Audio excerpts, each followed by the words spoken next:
long road ahead of us. Much to do. Oh my God!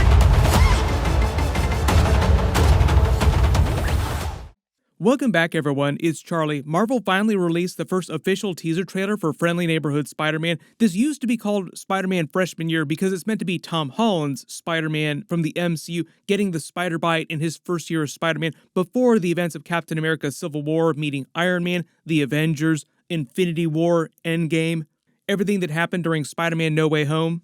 But with the twist that it's actually taking place in an alternate universe, so they're basically doing all the different Spider-Man villains and characters from the comics that they haven't been able to all bring together at the same time in the MCU yet, in live action.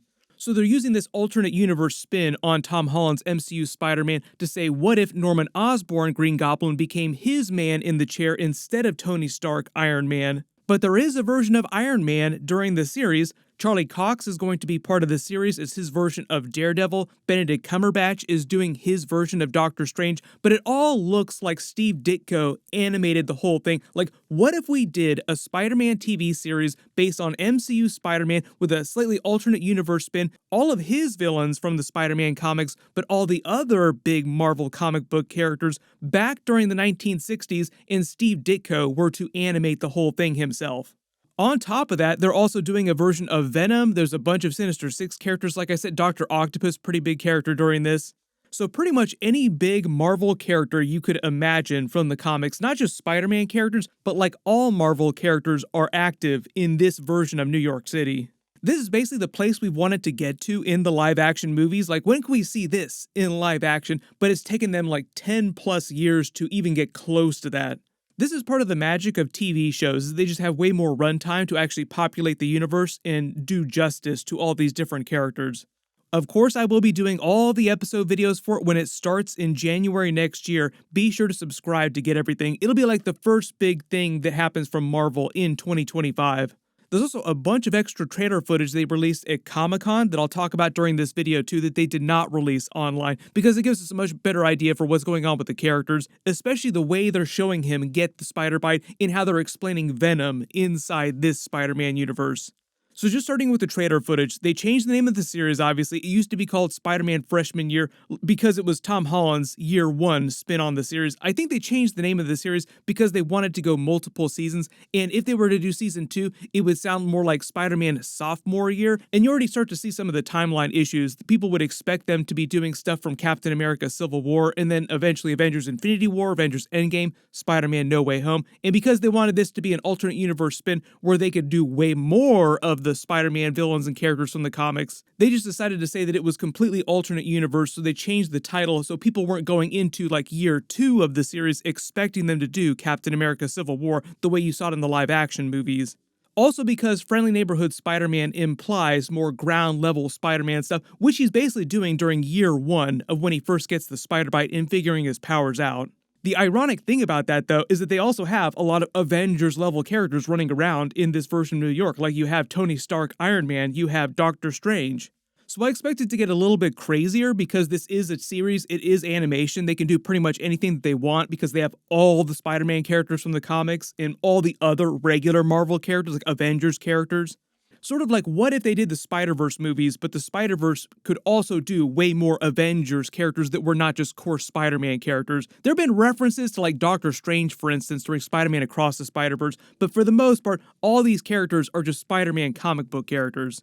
As you can see, they show him web-slinging around the city with a version of Tom Holland's first homemade spider suit. It's a little bit different from his version of the homemade suit, but it's meant to have the same vibes.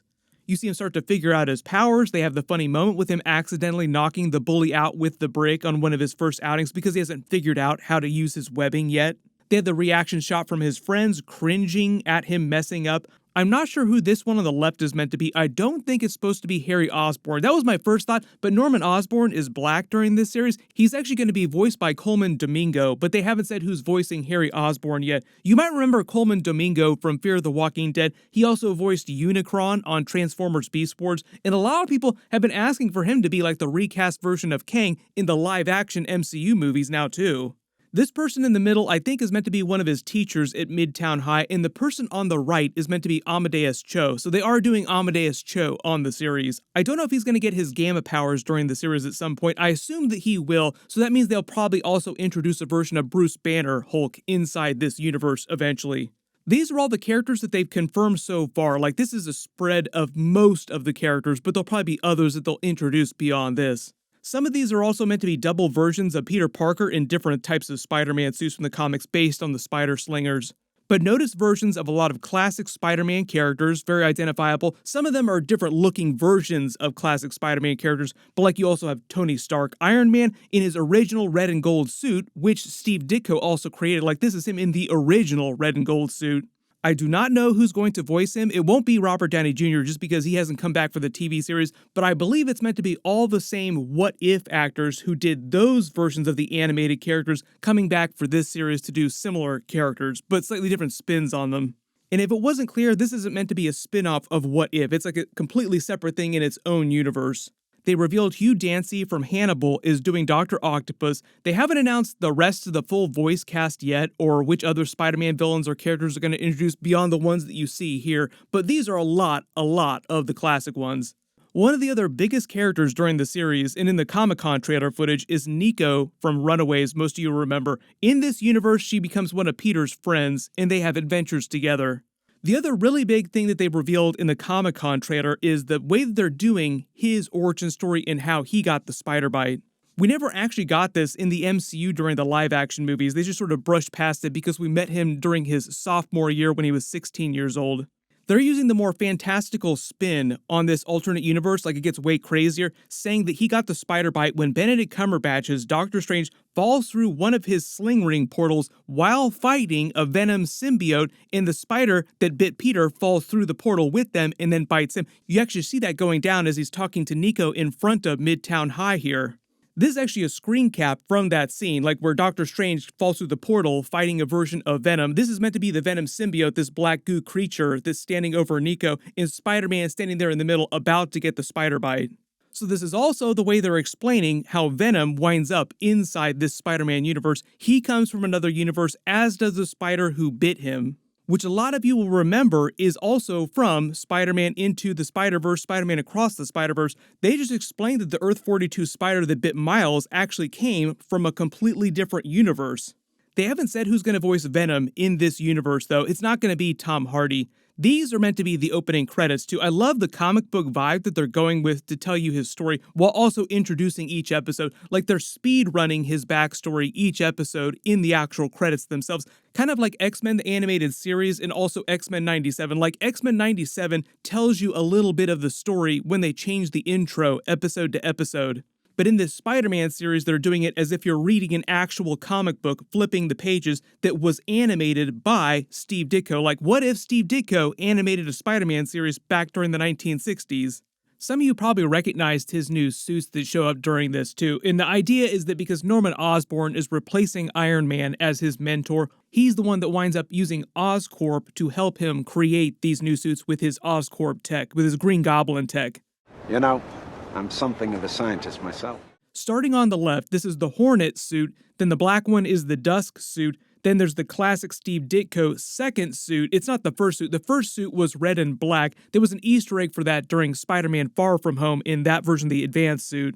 The white one is the Future Foundation suit. A lot of people talking about this. This might mean that the Fantastic Four show up during this series at some point. And then the one on the far right is the yellow Prodigy suit.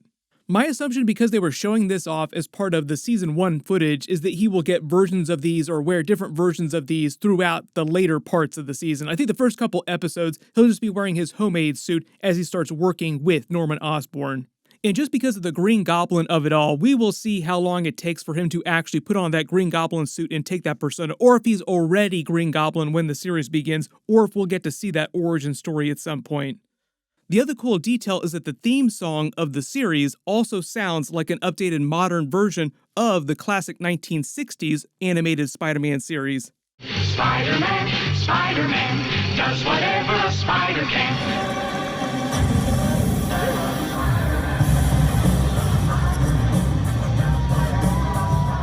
Originally, this was meant to go multiple seasons. I do think that we will see a season 2. I think they're planning for this to actually do pretty well. It looks really solid. I don't know why they haven't been promoting it more, but maybe just because they haven't been ready to actually introduce it yet. There's so many other TV series that they want to get people hyped up about too. Like, we have all this stuff coming in 2025, like with Daredevil Born Again. It's going to be so fire. And also on top of that, we have this really cool Spider-Man series that everybody's been asking to get in live action. Like, can you do all this stuff in live action too?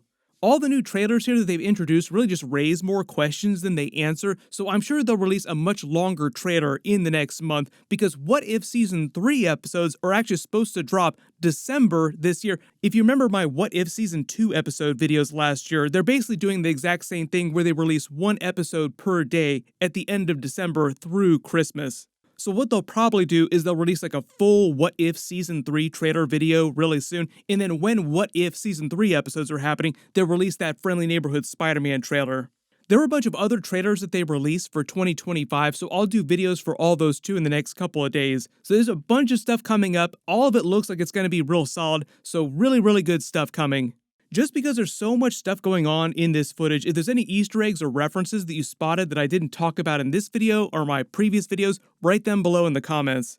There are also a couple giveaways that I'm doing right now that are about to end, so I'll start naming winners in the next couple videos for those too. Everybody click here for my Daredevil Born Again trailer video, and click here for all my other brand new Marvel trailers that they just released. Thank you so much for watching, and I'll see you guys in the next one.